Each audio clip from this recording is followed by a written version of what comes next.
اب آپ کے سامنے جناب علامہ محسن باز صادقی صاحب خطاب فرمائیں گے۔ درود پر محمد و آل محمد۔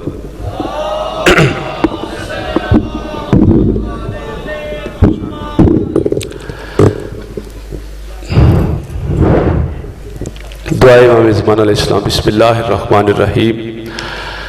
اللہم کل ولیک الحجۃ ابن الحسن علیہ السلام صلواتک علیہ وعلی آبائہ فی ہذہ الساعۃ وفی کل ساعۃ من ساعۃ اللیل والنہار ولیا وحافظا وقائدا وناصرا ودلیلا وعینا حتی تسکنہ ارضک طوعا وتمتعہ فیہا طویلا۔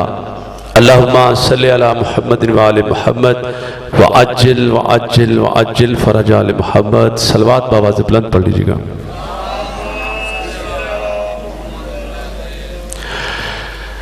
شریعت محمد مصطفیٰ میں جتنے بھی احکامات ہیں، نماز، روزہ، حج، زکوٰۃ، ان کی اگر تفصیل بیان کی جائے تو انسان بیان نہیں کر سکتا۔ نماز ہم پڑھتے ہیں، روزہ ہم رکھتے ہیں، حج ہم اپنی طاقت کے مطابق کرتے ہیں۔ ان تمام اعمال میں سے اللہ کسی پہ عمل نہیں کرتا، مگر درود واحد عبادت ہے جو ملائک کو ساتھ ملا کر ہر وقت پڑھ رہا ہے۔ ایک مل کے باجماعت سے بات پڑھے محمد و آل محمد کی عظمت میں۔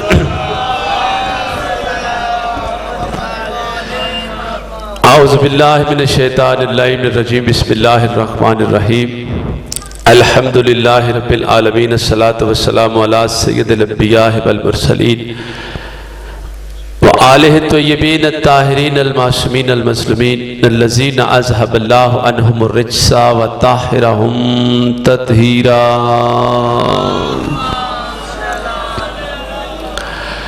ولعنۃ اللہ علی اعدائہم اجمعین وغاصبی حقوقہم ومنکری ولایتہم وفضائلہم ومصائبہم اجمعین۔ اما بعد فقط قال اللہ تبارک و تعالی فی کتابہ المجید والفرقانہ الحمید وقولہ الحق واصدق الصادقین۔ بسم اللہ الرحمن الرحیم۔ انا انزلنا قرآنا عربیا لعلکم تعقلون۔ صلوات بآواز بلند پڑھ لیجیے گا۔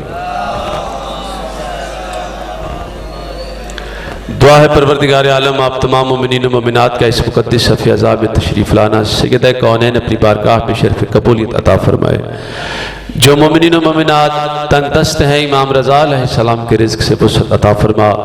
بانیان کی محنت، خرچ، اخراجات بارگاہ محمد و آل محمد میں قبول و منظور فرما۔ اور جو بھی مومنین و مومنات جہاں پہ نیک حاجات لے کر آئے ہیں، باب الحوائج جناب شہزادہ علی اصغر علیہ السلام کا واسطہ اس دربار سے آج تک خالی دامن نہیں گیا، مولا ان معصوموں کا واسطہ ان تمام مومنین و مومنات کو یہاں سے جھولیاں بھر کے بھیجنا۔ اپنی اپنی دعاؤں کی قبولیت کے لیے مل کے باجماعت صلوات پڑھ لیجیے محمد و آل محمد۔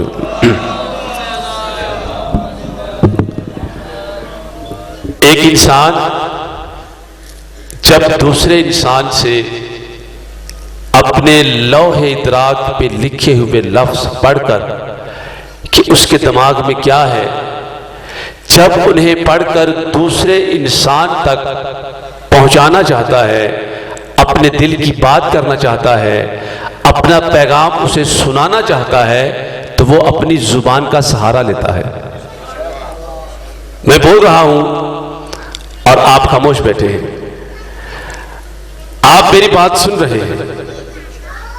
جب میں خاموش ہو جاؤں گا آپ بولیں گے، آپ کی بات مجھے سمجھ آئے گی۔ اگر میں نہ بولوں گا آپ کو نہیں پتہ چلے گا کہ میرے دماغ میں کیا ہے، آپ بولیں گے مجھے پتہ چلے گا آپ کے دماغ میں کیا ہے۔ تو پتہ چلا کہ جب ہم تم آپس میں ایک دوسرے سے بات کرتے ہیں تو اپنی زبان کا سہارا لیتے ہیں، مگر جب اللہ اپنے بندوں سے بات کرنا چاہتا ہے تو زبان مصطفیٰ کا سہارا لیتا ہے۔ ارشاد ہو رہا ہے یا علی۔ مختصر سے وقت میں مکمل ڈیوٹی دینا چاہوں گا کہ خالق کائنات جب اپنے بندوں سے بات کرنا چاہتا ہے تو زبان مصطفیٰ کا سہارا لیتا ہے۔ ابھی تک پرائمری کلاس سے گرامر شروع ہو جاتی ہے اردو کی، 6، 7، 8، 9، 10، 11، 12 ایم اے تک، اور پھر آگے اس کی فلسفی گرامر کی پڑھی جاتی ہے۔ ابھی قرآن پاک میں لفظ استعمال ہوا ہے عربین، کہ ہم نے قرآن پاک کو عربی میں نازل کیا ہے۔ اب عربی کیا ہے؟ ایک زبان ہے، ایک لینگویج ہے۔ اردو کیا ہے؟ زبان ہے۔ انگلش کیا ہے؟ زبان ہے۔ اب یہ جو میرے منہ میں ہے، جو میں بول کر آپ سے بات کر رہا ہوں، اسے کیا کہتے ہیں؟ کیا کہتے ہیں؟ اور عربی کو کیا کہتے ہیں؟ کیا فرق ہے اس میں اور اس میں؟ کوئی بتا سکتا ہے؟ کوئی فرق ہے؟ ایک جیسے لفظ ہیں مگر اس میں زمین آسمان کا فرق ہے۔ جتنی کتابیں لکھنے والے ہیں، جتنی گرامر لکھنے والے ہیں، وہ ادنا سے طالب علم کی محنت پہ غور کریں۔ اگر تم یہ زبان لکھنا چاہتے ہو کہ عربی کیا ہے، فارسی کیا ہے، انگلش کیا ہے، یہ لینگویج ہیں، اور آپ کے منہ میں جو ہے یہ گوشت والا حصہ ہے، اگر زے بے الف با نون زے کے اوپر پیش ہوگی تو وہ زبان ہوگی جو آپ کے منہ میں ہے۔ اگر پیش کو ہٹا کر زبر لگائیں گے تو وہ زبان بنے گی، جسے عربی کہتے ہیں، اردو کہتے ہیں، انگلش کہتے ہیں۔ کہ زبان میرے منہ میں ہے اور زبان کیا ہے؟ عربی، انگلش، اردو، فارسی۔ اللہ نے کیا کہا؟ ان انزلنا قرآنا عربیا لعلکم تعقلون، ہم نے قرآن پاک کو عربی زبان میں نازل کیا تاکہ تمہیں عقل آ جائے۔ اے اللہ، یہ قرآن پاک زبان میں نازل کیا تاکہ تمہیں سمجھ آ جائے۔ کن کو؟ ہمیں۔ اب ہم کیا ہیں؟ ہم انسان ہیں، ہماری عقلوں میں یہ قرآن نہیں آتا کہ قرآن کی عظمت کیا ہے۔ خالق کائنات نے فرمایا کہ اگر میں یہ قرآن پہاڑوں پہ نازل کرتا، پہاڑ ریزہ ریزہ ہو جاتے۔ او عقل کے انتھو مسلمانوں، غور کرو، یہ قرآن اگر پہاڑوں پہ نازل ہو جائے، پہاڑ ریزہ ریزہ ہو جاتے ہیں، اور یہ قرآن جس دل پہ نازل ہوا ہے وہ مٹی کا نہیں تھا۔ حیدری علی، یہ قرآن جس ہستی پہ نازل ہوا، علی وارث، یہ قرآن جس ہستی پہ نازل ہوا وہ مٹی کا نہیں تھا۔ تو قرآن عربی زبان میں نازل ہوا، ایک لینگویج میں، ایک زبان میں۔ یہ کیا ہے؟ سپیکر ہے۔ یہ کیا ہے؟ موبائل ہے۔ یہ کیا ہے؟ تسبیح ہے۔ جب ہمیں پیاس لگتی ہے تو ہم کیا پیتے ہیں؟ پانی۔ کیا پیتے ہیں؟ پانی۔ اب پانی کو اردو میں پانی کہتے ہیں، عربی میں ماں کہتے ہیں، فارسی میں آپ کہتے ہیں، انگلش میں واٹر کہتے ہیں۔ اگر آپ انگلستان چلے جائیں، امریکہ چلے جائیں اور وہاں جا کہیں جی مجھے پانی چاہیے، آپ کو ملے گا؟ آپ وہاں کہیں گے I feel thirsty, please give me one glass of water. میں پیاس محسوس کر رہا ہوں اور مجھے ایک گلاس پانی دے۔ آپ کو پانی فوراً مل جائے گا۔ پتہ چلا کہ وہ زبان سمجھتے ہیں، پانی کا وجود ایک ہے، لفظ چار ہے، پانی، آپ، ماں، واٹر۔ اب مجھے بتاؤ کہ یہ قرآن جو ہے یہ لفظ عربی ہے، عربی زبان ہے۔ اب مجھے بتاؤ حقیقت قرآن کیا ہے؟ بڑی مشکل سی گفتگو بڑی آسان طریقے سے کرنا چاہتا ہوں۔ اللہ نے فرمایا میں نے قرآن پاک کو عربی زبان میں نازل کیا۔ کیوں نازل کیا؟ تاکہ تمہاری عقلوں میں آ جائے، تمہاری زبان میں، تمہاری لینگویج میں۔ جیسے پنجابی ہماری زبان ہے، ہمیں صحیح سمجھ آتا ہے۔ اگر کوئی انگلش یہاں پہ بولنا شروع کر دے ہمیں سمجھ نہیں آئے گی۔ اہل عرب عربی بولتے تھے۔ جہاں پہ ذہن میں جملہ ہے کہتا چلوں، جناب عیسیٰ علیہ السلام کے پاس کیا معجزہ تھا؟ مردے زندہ کرتا تھا۔ جناب موسیٰ کے پاس کیا معجزہ تھا؟ عصا تھا، ایسے پھینکتا تھا اژدہا بن جاتا تھا، سب کو کھا جاتا تھا، جادوگروں کے سانپوں کو کھا لیا، ایسا ہے نا۔ جناب عیسیٰ کے پاس معجزہ مسیح آئی، مردوں کو زندہ کرنا۔ جناب موسیٰ کے پاس معجزہ عصا، ایسے اژدہا بن جاتا تھا۔ اب قرآن پاک بھی معجزہ ہے۔ کیوں معجزہ ہے؟ اس لیے کہ اس وقت عربی زبان عام تھی، عرب میں شاعری ہو رہی تھی۔ اس وقت جب محمد مصطفیٰ نے کعبہ کی دیوار پر لکھا اِنَّا أَعْطَيْنَاكَ الْكَوْثَرَ، تو سارے عرب والوں نے کہا لا کلام ھذا البشر، یہ کسی بشر کا کلام نہیں ہے۔ تو اسی لیے محمد مصطفیٰ نے فرمایا جاؤ تمہیں مہلت دیتا ہوں، یہ میرا معجزہ ہے، اس کے بدلے میں ایک آیت لے آؤ۔ اب جب آیت نہ لا سکے تو پھر کیا کیا؟ آگے سے بدر ہے، احد احد ہے، خندق ہے، خیبر ہے، جب قرآن پاک کے مقابلے میں کوئی ایک آیت نہ لا سکے آگے سے لڑائی شروع کی ہے۔ کیا کیا ہے؟ لڑائی اس وقت ہوتی ہے جب بندہ ہار جاتا ہے۔ بھئی بندہ کب لڑتا ہے؟ جب سچی بات کی جائے، وہ آگے سے مارتا ہے۔ سچی بات جہاں بھی کرو گے آپ کو مار پڑے گی۔ نبیوں کو مار کیوں پڑی ہے؟ انہوں نے سچ بولا ہے۔ ائمہ معصومین کے ساتھ ظلم کیوں ہوئے ہیں؟ انہوں نے سچ بولا ہے۔ جہاں پہ سچ بولو گے دنیا تمہارے مخالف ہو جائے گی۔ تو جناب محمد مصطفیٰ نے کیا کہا تھا؟ آؤ میں اللہ کا دین لے کر آیا ہوں، میرے پاس تلوار نہیں ہے، میرے پاس قرآن معجزہ ہے، آؤ میں تمہیں علم کی باتیں بتاتا ہوں۔ آگے سے جب وہ لاجواب ہو گئے تو بدر میں لڑائی ہے، احد میں لڑائی ہے، خندق میں لڑائی ہے۔ میرے پاس اتنا وقت نہیں ہے کہ میں تفصیل سے بیان کروں۔ 1400 سال پہلے محمد مصطفیٰ نے منبر نبوت بیٹھ کر بتایا تھا آؤ ہم سے علم کی باتیں کرو۔ آگے سے کہیں بدر ہے، کہیں احد ہے، کہیں خندق ہے، اور آج 1400 سال کے بعد ہم کہتے ہیں کہ ٹی وی پہ ہمارے ساتھ مناظرہ کرو، علم کی بات کرو، آگے سے بم بلاسٹ کرتے ہیں، آگے سے لڑتے ہیں۔ تو پھر کیا ہوا؟ ہم آج بھی 1400 سال کے بعد منبر پہ بیٹھ کر محمد مصطفیٰ کی سنت ادا کرتے ہوئے علم بیان کرتے ہیں، اور وہ آگے سے لڑ کر کفار مکہ کی سنت ادا کرتے ہیں۔ کیا ارشاد ہو رہا ہے؟ وقت میرا بہت کم ہے۔ ان انزلنا قرآنا عربیا لعلکم تعقلون، کہ قرآن پاک ہم نے عربی زبان میں نازل کیا۔ اس قرآن کا وجود کون ہے؟ کبھی دیکھا ہے؟ آپ نے سوچا ہے؟ پانی ایک ہے، واٹر بھی اسی کو کہو گے، آپ فارسی میں اسی کو کہو گے، ماں اسی کو کہو گے۔ تو پھر یہ حقیقت قرآن کیا ہے؟ قرآن کا وجود کون سی ذات ہے؟ اسی لیے تو محمد مصطفیٰ نے فرمایا نا کہ یہ جو قرآن پاک اسی زبان سے نکلا ہے، کہ اگر اللہ فرما رہا ہے کہ پہاڑوں پہ نازل کرتا پہاڑ ریزہ ریزہ ہو جاتے۔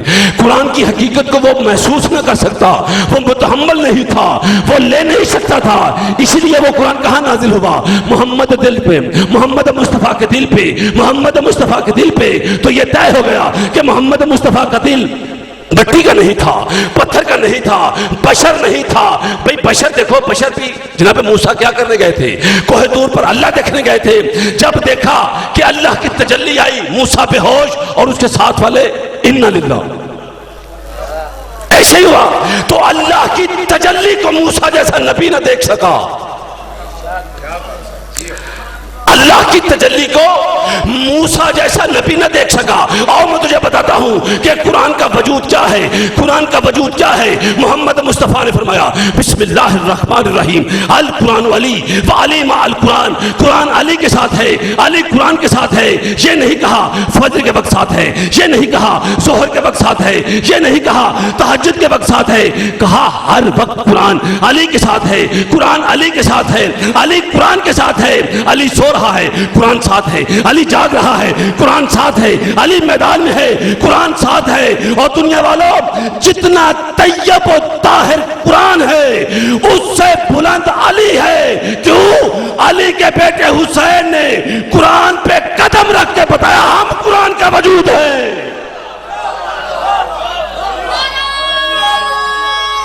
حیدری علی کیا فرمایا کہ ہم قرآن کا وجود ہے۔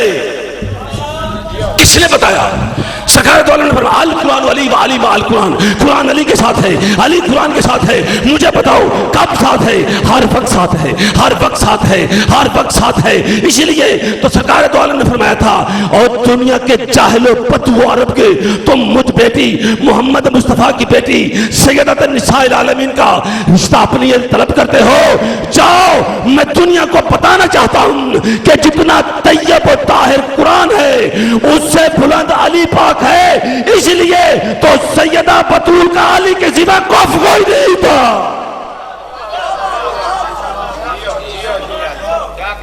سرکار دور نے کیا فرمایا؟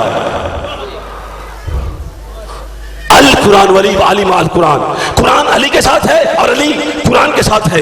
قرآن نازل کہاں پہ ہوا؟ قلب مصطفیٰ پہ۔ بس 2-4 منٹ. قرآن کہاں نازل ہوا؟ قلب مصطفیٰ پہ. قلب مصطفیٰ پہ. آپ اسی قلب کے بارے میں محمد مصطفیٰ نے مسجد نبوی پہ بیٹھ کر فرمایا اور دنیا والوں تمہیں پتا ہے میرا دل کیا ہے؟ میرا دل کیا ہے؟ الفاطمہ تو قلبی. فاطمہ میرا دل ہے. فاطمہ میرا دل ہے. فاطمہ میرا دل ہے. میں قربان جاؤں مولا علی علیہ السلام کی عظمت پہ.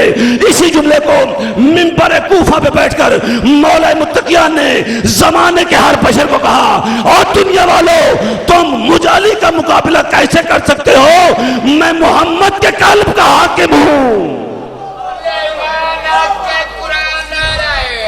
حیدری آئی.